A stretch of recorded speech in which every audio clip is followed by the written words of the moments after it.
Hey folks, Malforian here, and I was not expecting to make this video today. There is going to be an anniversary patch for, yes, Imperator Rome is getting another update. It's nothing crazy, it's just a small patch to fix some stability issues and some of the bigger bugs I think that were still left in when the game basically got sunset. Even though I don't think they ever officially announced it was never getting anything, but they did do that update where they said, look, we're not planning on doing anything in the future, but you never know.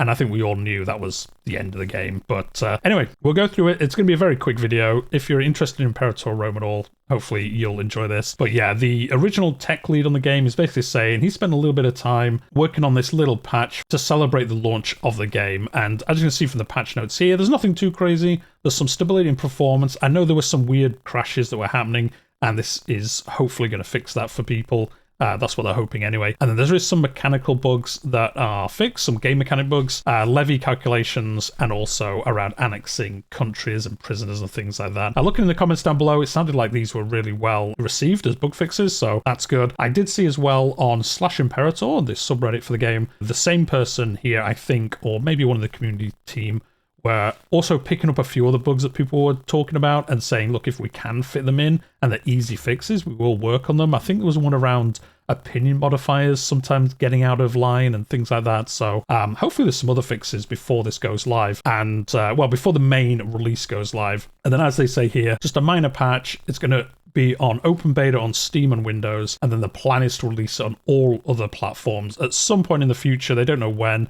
I guess they'll just see how easy that is. It seems like this is like a little bit of like a passion project for this guy and maybe a small amount of the team there at Paradox, and they just want to kind of get it out and kind of thank players, I guess, for the anniversary. So yeah, just saying, leave comments if there's any bugs that you know that you would like to be fixed, and as I say, they'll fix them if they can, but nothing too crazy. And then obviously the most important part, in bold, he does stress this is not a revival of Imperator Rome.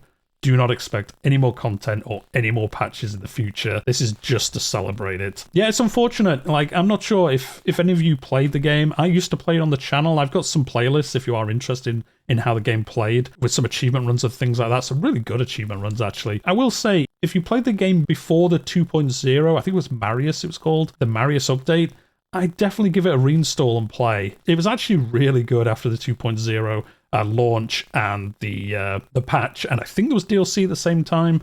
I think so anyway. I can't remember. It's been so long now. It's been what, 3 or 4 years I think since the game was basically sunset. So yeah, definitely give it a go again if you haven't since they did that 2.0, because I know at launch it was very badly received, the mechanics and how the mana system worked and things like that, and people weren't impressed with it at all. But the 2.0 relaunch, which basically just remade the game in my eyes, the UI was so much better. And just how the game played was just so much better than the launch status of the game. I'd definitely give it a go, and I will say, if you've never played Imperial Rome, and you want a Rome-based game, and you're not playing the Fallen Eagle for Crusader Kings 3, which is a fantastic mod, and you can find this for cheap, like, you know, less than $10 in a sale, which you'll be able to do. It's always on sale now. I'd definitely buy it and give it a go. Like, it's really good. I know it's got a bad rep for how it launched, and it was always seen as like a bad game, but it's actually really good, and I think you'd enjoy it. It's got some cool mechanics, it's got some really cool like government mechanics and families, how families work in it, and how you have generals of armies, and if they're like historically in Rome, if they get like too power hungry and they don't like you enough, they can basically just run off with your armies and just say, yeah, well, I control this army, thanks. They can basically go Caesar on you and just do what they want. And it's really cool. And, you know, they can become independent armies, basically, that where he runs it, that's his power base. And they can help you in wars. I've had some, like I say, in my achievement runs where they've still helped me in a war, even though I can't control that army. And then after the war, maybe they've come back under my control and things like that. So like I say, if you've never played it, I would get it if you can pick it up cheap. You won't be disappointed, I don't think, if you're looking for a Roman game.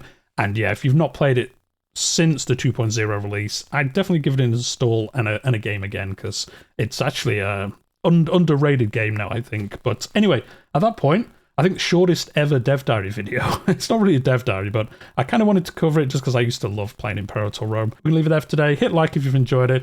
Subscribe if you're new here. I cover Crusader Kings, other historical titles on the channel, but yeah, I just couldn't say no to an Imperator Rome video out of nowhere.